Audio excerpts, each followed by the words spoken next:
Crow Country is good. Should you play Crow Country? Yes. Alright, pack it up. That's it. Video's done. Alright, well, if you're not satisfied with just that, then let me tell you about why it's good. If you don't already know what this game is, Crow Country is a PS1 flavored survival horror game developed by SFB Games, creator of Snipper Clips and Detective Grimoire. Wait a second, Detective Grimoire? Wait, hold on, let me look this up. Oh shit, I played this game as a kid. That's actually really cool. They made like 4 games about it? That's so sick, I should play those. Anyway, Crow Country has you playing as Special Agent Mara Forrest as she investigates the abandoned theme park, sharing the namesake of the game, to search for its missing owner, Edward Crow. Its demo launched during Steam's 2024 Next Fest event in February, and after a friend sent me the link to its Steam page, it has been on the forefront of my mind ever since. The Final Fantasy VII/classic Alone in the Dark style immediately caught my attention. Then as I got to play it, everything else about the game, from the music and the sound and the gameplay, took it from catching my attention to owning it. So I want to tell you about it. First though, I won't be going over any spoilers until these timestamps, but even then, I'll be very vague about them. If you want to avoid absolutely all spoilers though, please skip the story, characters, and things I would change segments and jump to the conclusion. I'll give you another heads up when it's time though.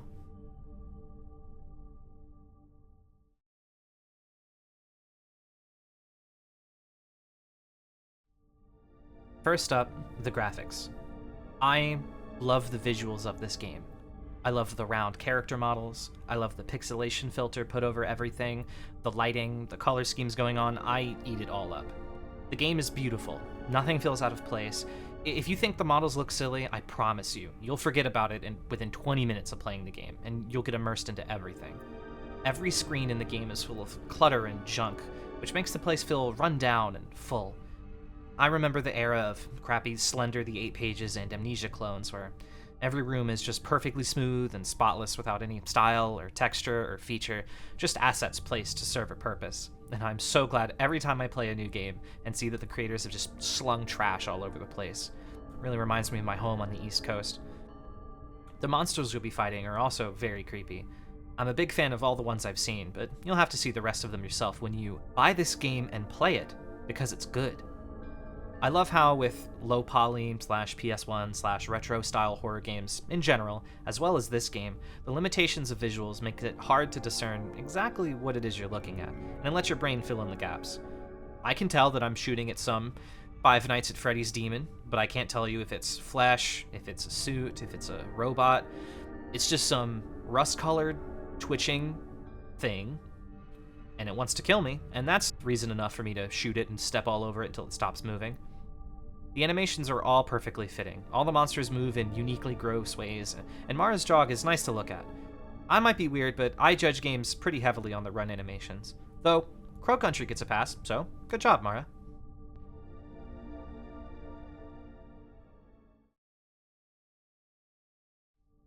Next, let's talk about the sound and music.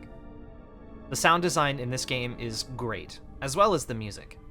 I had never heard the name Akeroyd before, to be completely honest, but I do remember Henry Stickmin HD, and the music in that game is pretty great. I looked at their music to see all that they've done, and I see this isn't the first time they've composed for a horror project. I listened to a bit of the OST to Ghostbleed, a horror project on YouTube, and honestly, it's really good, and they continue to do a good job here. The music ranges from like cute spooky to genuinely unsettling and then calming. I think the save room theme isn't as dynamic and memorable as something like a Resident Evil theme, but it's still great. It's still really pleasant, and I always felt safe whenever I heard it.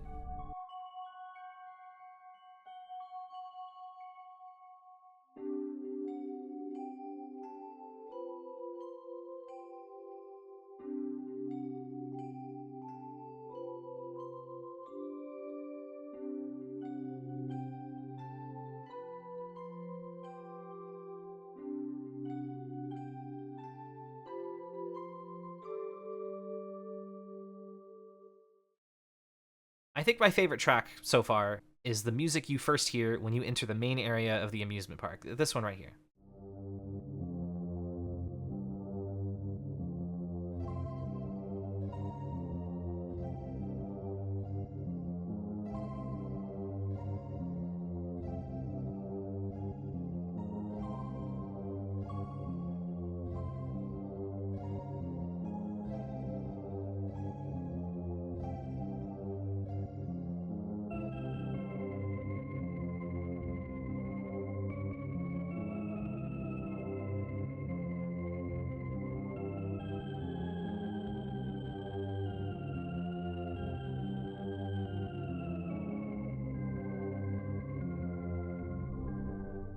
As for the sound effects, everything is perfect. All of the sounds, music included, have this sort of crunchiness to them. I'm assuming emulating the limited sound capabilities of the PS1 era.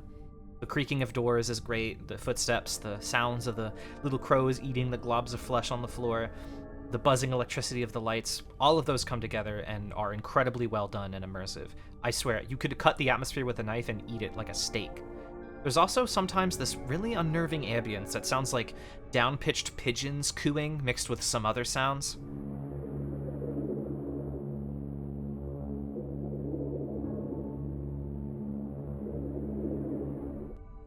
And it just gets under my skin in the perfect way. Every time I heard it, I was worried that the big giant crow animatronic from the main area was going to barrel at me from the darkness and peck my head off like the crow mauler from Fear and Hunger. There are other sounds, usually associated with monsters on the screen, and one of them is this god-awful creaking sound, like a bunch of wooden bridges side by side that are one bad step from falling apart.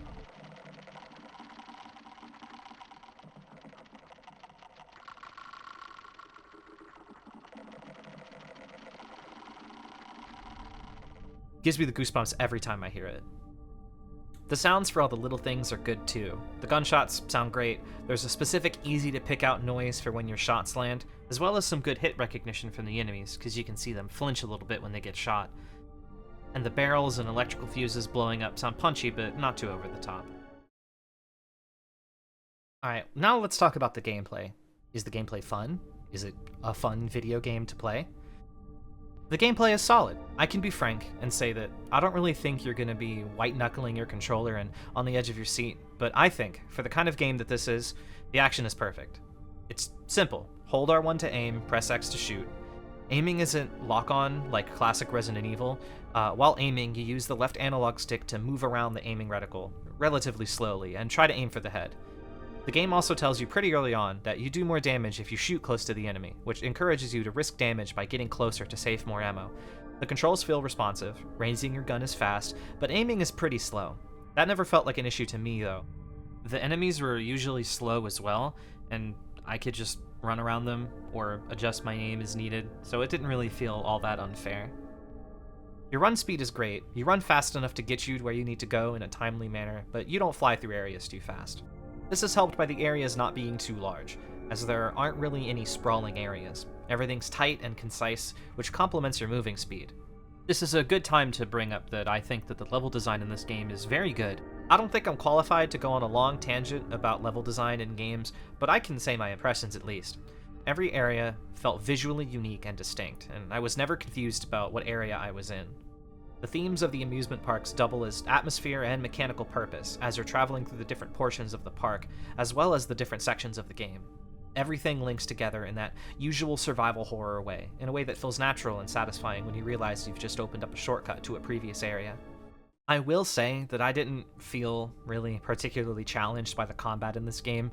It felt kind of easy, but never boring. I always enjoyed getting to slip past enemies and feel cool, or shoot them to death and still feel cool. The game tells you quickly that, like most survival horror, you don't need to kill every enemy you face. It only runs the risk of making areas harder to navigate if you don't. Even still, I killed most enemies I came across, and I was pretty flush with ammo, except for a few key parts where I missed a lot of shots consistently. The enemy variety is solid. Most of them are thing that approaches you to smack you. But they have different movement speed and ranges, and there's one enemy that consistently made me nervous to fight it, but you'll just have to see that for yourself. But, to be truthful, the hazards like bear traps, gas traps, and chandeliers felt more dangerous than the enemies sometimes, but that's because I would get careless and just run through areas I had been before, not realizing that some of the traps repopulate. The weapon selection does admittedly feel a bit bare. The game is easy enough that you honestly don't need anything but the pistol and shotgun, but I know I missed an optional weapon that you can find out about, and I never found any ammo for one of the guns I found in a secret. I wasn't too offended by it, but I can't lie and say that I wasn't just the littlest bit disappointed, but not really enough to hamper my opinion of the game. The puzzles are great though. They were either a bit easy, or hard enough that I needed to get a pencil and paper and write it out. I did get stuck a few times, but only for about 10 to 20 minutes each time. And it wasn't exactly puzzle solutions I'd get stuck on, mostly because I missed the items needed to start the puzzle to begin with. I was given a review copy, so there weren't any guides available when I played, but there are hint kiosks you can find in the main area if you really feel like you're stumped. I used 4 out of 10 hints total, and they were pretty good hints. They didn't solve the puzzle for me, nor are they so vague that you won't know what they mean. So, the combat was a bit easy, but it worked perfectly, and was fun for me, and the puzzles were mostly challenging, but never felt impossible. There are also secrets, which I didn't realize was a thing until the last quarter of the game. I only got 5 out of 15, which is probably pathetic, but to be truthful, I can only think of 3 or 4 loose ends I didn't tie up before completing the game, so some of them might be pretty obscure. Or I might just be stupid, who knows.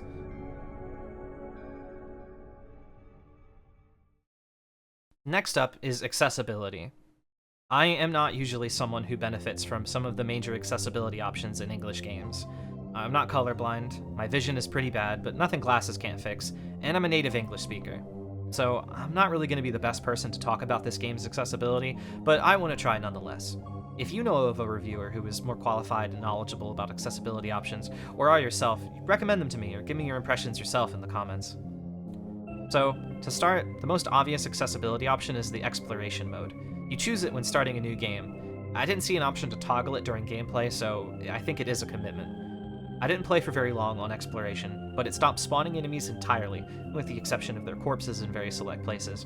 It also removes traps too, so unless there are other threats I don't know about, you should never have to worry about dying in this mode.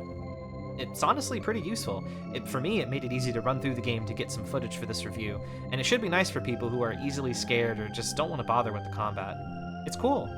There was also a setting for extra lives, which spawn little spinning faces as drops in the game, which, if you die, let you respawn. There's no voice acting in this game, so everything is subtitled. The available languages are English, Spanish, Brazilian Portuguese, French, and German. But the only language I speak is English, so I can't speak for these translations' quality. The subtitles were fairly large, but I played the game sitting at my computer desk, so I'm not sure how they'd fare if you read them from a TV across the room. I didn't notice any major details for the story or mechanics outside of text boxes that could be translated, so if you're not good with English, the translations provided should cover for you. Unfortunately, I didn't notice any colorblind option.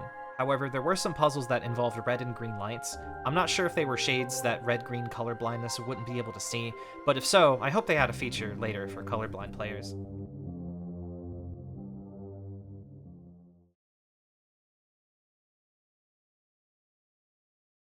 After this, I'll be discussing very mild spoilers, but spoilers nonetheless, so if you want to avoid any risk of getting spoiled at all, please skip to this timestamp. Alright, I want to talk about the story now. The plot of Crow Country is simple on the surface. Like most horror games, in my opinion at least, it starts with a very simple but good hook. The year is 1990. There's an amusement park named Crow Country, owned by a man named Edward Crow.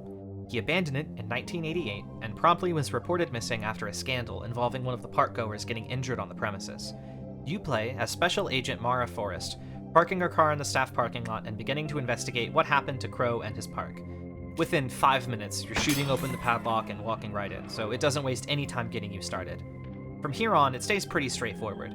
You'll meet a handful of characters early on, but most of the story of the game is told through notes you find, mostly journals from Crow's colleagues, as well as some notes left over by employees from when the park was still functional, serving as hints to puzzles or game mechanics. I really enjoy the employee notes, because they do a good job of showing you just how much of a shit show this place was, even without the scandal. A completely distracted and absent-minded manager, non-waterproof batteries that are shoved inside underwater animatronics, obtuse quirks that manifest as puzzles to get some of the mechanisms to work, and employees who cannot stop losing their keys. Also, a water pump machine that, if not properly used, will fill the room with poisonous gas, because I guess some stoned teenager deserves to be gassed with neurotoxin if he forgets to do a God of War button mash before turning on the water filter. The journals from Crow's affiliates are also pretty well written, in my opinion. The writing style changes from a log format to be read by other employees, to notes specifically meant for one character or another, or personal diaries meant only for the eyes of the writer, and each of the notes you'll find always feel like they fit whatever they were written for. I might just be reading into it too much, but it felt nice that the notes were so believable, as opposed to some horror games where the writer is penning complex sentences and thoughts while apparently bleeding out of all orifices, or have some monster or ghost beating down their doors.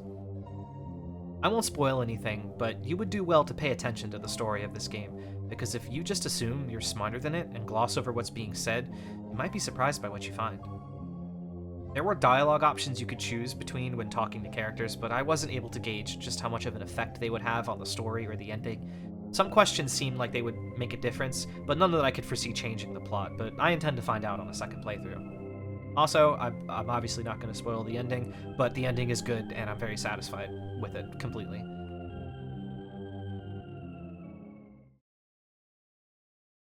I'd like to talk about the characters next. Still some light spoilers here. Other classic horror games have a habit, in my experience, of having characters in the game whose sole purpose is to die in a way that either scare or distresses the player, or show off what a monster or villain is capable of. Which is, that's probably good. It's horror. You gotta demonstrate that it's unsafe and that you and everyone else in the situation is in danger. However, I enjoy getting to see more than just the immediate main characters struggle to overcome odds. In Resident Evil 3, spoilers for that game by the way, any other living character you see aside from Jill and Carlos, the hero and heroine, and Nikolai, the villain, perish very soon after their introduction. Brad Vickers can be heard and barely seen as you run around the city at the start of the game, and you get one cutscene with him when you save him from a zombie in a bar. However, less than 15 minutes later, you watch him die to Nemesis in front of the police station. Though, in Resident Evil 2, you find a zombie as a secret if you don't pick up any items on the way to the police station, so you might already know he's dead, but I don't know still. Later, you meet Mikhail, a wounded STARS mercenary on a tram car.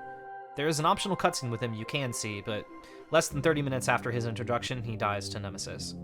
Other STARS mercs are killed by the villain as the game progresses in the same scene they appear in, and it only left me feeling how it'd be much more interesting if we got to see these characters struggle to survive a bit more, get a chance to see and know them, or possibly even survive if you do things right. This is somewhat alleviated in the remake, but I'll save that dumpster fire for another time. That is to say, I am happy to report that, mild spoilers, this is not the case in Crow Country. I obviously don't want to go into any detail, but I was happy to see characters pop in frequently, never in one place for too long, but showing up enough in places to make them feel like, well, a character, and not just a vehicle to provide tension or exposition. Or, even if you don't constantly see them, you'll hear about them in notes, which makes the game's world and characters feel connected to the events, even if the events and the characters are simple. You're not going to be getting masterclass, sixth-dimensional Shakespearean characters, but nobody feels annoyingly stupid, unnecessarily confrontational, or just flat-out unnecessary. You'll be getting good, simple characters. For the kind of game Crow Country is, and the kind of story it's telling, the characters feel perfectly fitting. Mara is also a very likable protagonist, to me. I like her design. Her dress is cute, and I like her hairstyle and hair color. She feels like she belongs in a survival horror game, which I can also say about every other character you meet in the game. She usually has something funny to say, but it never felt overdone or too silly. She does feel like she's investigating a creepy mystery, but she stays lighthearted and doesn't let things overwhelm her. It honestly felt pretty immersive to me, because I was never too scared when playing this game. I sure jumped at certain points, and I felt uneasy and scared sometimes, but I never felt like it was too much for me to handle, and it seems that Mara shared that feeling as well. Also, Mara feels pretty transcoded to me. Just something about her fashion, her hairstyle, and the fact she's starring in a PlayStation 1 horror game. From what I could see from the credits and looking at SFB Games' website, it seems that the game was developed by 2 cis men, but I could be wrong, it's never nice to make assumptions. But if I am right, hey guys, come on, it's never too late to trans your gender. Let's take Estriadol together. Jokes aside, usually games or stories will make it very clear when a character is meant to be queer. There's no reason to hide it. If you want to make a story about queerness, you just kind of come out and say it. This isn't 1997 anymore. So I don't think it's a major plot point. I don't think the story is about gender at all. Not really a feeling that I got, but I hope that the creators of this game are fine and enjoy people like me getting to identify with the characters in their games in ways like this, even if it's just vague feelings that we get.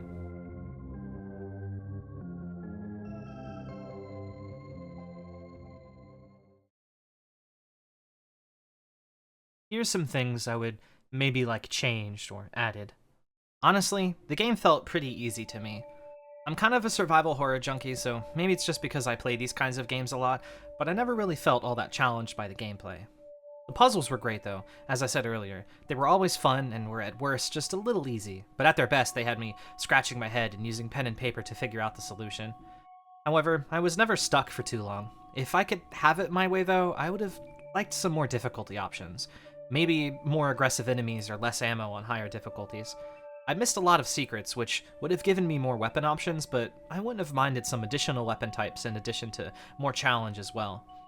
Though, if we were to get more challenge, I specifically would enjoy higher difficulty options, not changes to the difficulty we have already. The balance that the game strikes on its current difficulty feels very fitting for the kind of game it is, and I wouldn't want it to be ruined. Like some difficulty options in games say, it feels that this is the way the game is meant to be played. Branching from this, I could also say that I wouldn't mind if the game was a little bit scarier, but horror is a difficult thing to balance. The game does a fantastic job with what it has right now, which I know I've said several times already, but it's a good point that I want to make. I don't think I have anything concrete I'd suggest to make this game scarier, but I'm reminded of some of the enemies from Signalis that mess with your screen and vision when you're near to them, or Cry of Fear, which has an enemy that requires you to break line of sight from it, or else you'd probably or definitely do something to make you take a lot of damage. One other thing I expected, honestly, is that big crow animatronic from the start. He was very cute, admittedly, but every time I ran past him, I expected him to pop out of that shack and chase me down. I suppose it's a good thing that he didn't, because for the entire game, I was worried about him and kept my eye on him. And that's a good thing with horror, to make you scared of something just from its presence or the idea of something that could happen. But also, I will admit that if there were a pursuer-style enemy that could chase you down and wasn't able to be permanently killed, I think that could be fun on higher difficulties. There was also this one part in particular, where you crawl through a pipe to get to another area. I realized very quickly that this was just a door in function. It was just a thing to click on to get to another area that you'd be backtracking through frequently. So there was no need to give it any sort of emphasis. However, I couldn't help but hope there was going to be a section where you crawl through a pipe in first person like Silent Hill 4. I know I'm drawing a lot of comparisons to other survival horror giants, and it would probably be reductive to this game to do every reference I've been mentioning, but I still think it would have been freaky and tense if there was a section where you had to crawl through a pipe or some other restrictive form of transportation, while there were creepy sounds or visuals threatening you with possible scares. So, in conclusion, Crow Country is fantastic. It's a very well-made game. Everything's put together expertly and with purpose. The music is phenomenal, the atmosphere is cohesive and immersive, and the gameplay is perfectly fitting for the type of game that this is. I was never bored playing this game, and unfortunately I was very busy around the time I was making this review, but I was always looking forward to my next chance to play it. The story is good, simple but engaging, and the characters follow suit. Everyone and everything you see in this game feels like it belongs. I think that this is a complete game. Any of the changes or additions I said earlier, I would only want as extra options. I don't feel like this game needs anything to be added to it to feel complete as it is right now. Admittedly, aside from the first Detective Grimoire Flash game these developers created all the way back in the 2000s, this is the first SFB Games title I played. But honestly, I'm excited to go back and play their older games, and I'm excited to see what they come up with next. This game doesn't really require a direct sequel, I don't think, but if handled properly, I'd be extremely excited to see it. It looks like the next installment in the Detective Grimoire series is the next game up on their list, and I would love to see it succeed. I'm excited for the future of this game and its developers. I cannot recommend this game enough. If you're a longtime survival horror fan such as I, you'll be enjoying an engaging nostalgia trip that makes enough of its own identity to feel perfectly original. If you're a newcomer to horror or survival horror, and you want to test your feet with a modern yet self-limiting game that's not as intense as something like Fear and Hunk or Termina, this game will be a perfect entry point into the genre. It can be a bit easy, which might be unfortunate for the hardcore gamer, while also relieving to a young, inexperienced, or just busy player. I hope this game gets the success and attention it deserves, and I hope you have a good time playing it when you decide to check it out for yourself. Thanks for watching.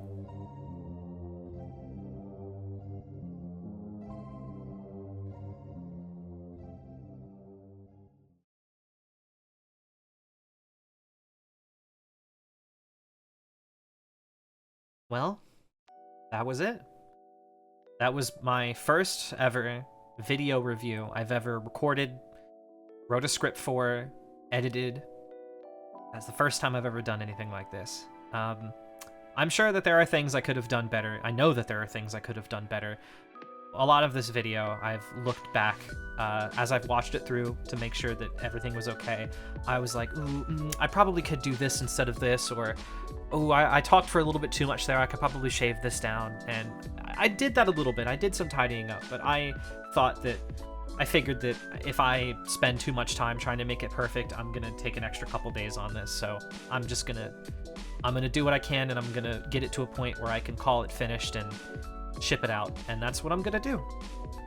But I couldn't have done this were it not for my friends that I talked to. They would try to give me some pointers. I tried to tell them what I could, tell them what was on my mind, to see if we couldn't figure out what I could make out of this. For them to keep me motivated and keep me inspired. I am just blown away that both by the fact that I could do this and by all the friends I showed this to give me some pointers and review it for me after the embargo had been lifted. And everyone just told me that I did such a great job, and it's crazy to me, but I feel great. I recognize the things that I could have done better, but I still feel amazing. I thank you so much for if you stuck by this long. You are a real trooper. I am so thankful that you enjoyed this enough to keep watching past the fade to black. If you did, I can't thank you enough. If you thought this was good, thank you. If you think this sucks, as long as you can tell me in a way that makes me know how to do better next time, then thank you too. But also, just because of the amount of kind of content I watch that's like this, I've been watching a lot of, I think it's Magellar. I think it's Magellar. I don't think it's Majular. I think it's Magellar. I've been watching a lot of him.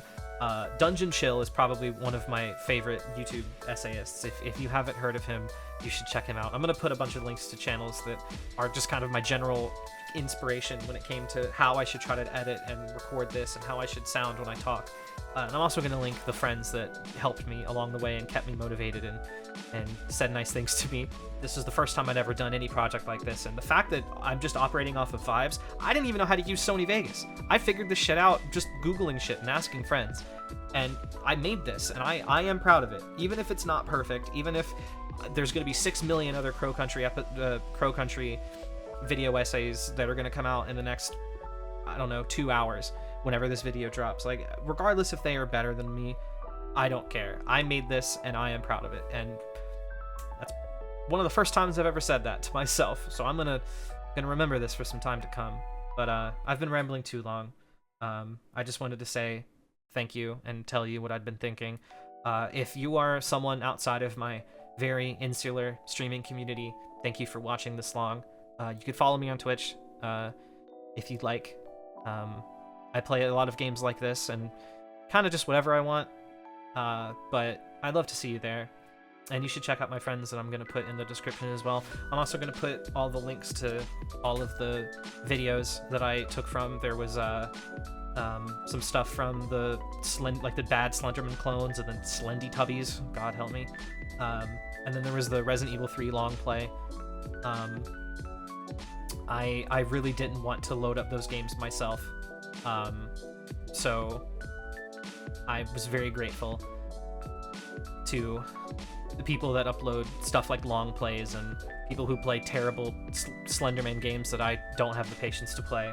I'll put them all in the description. You should check them out. I'll just see you again next time. Thank you again.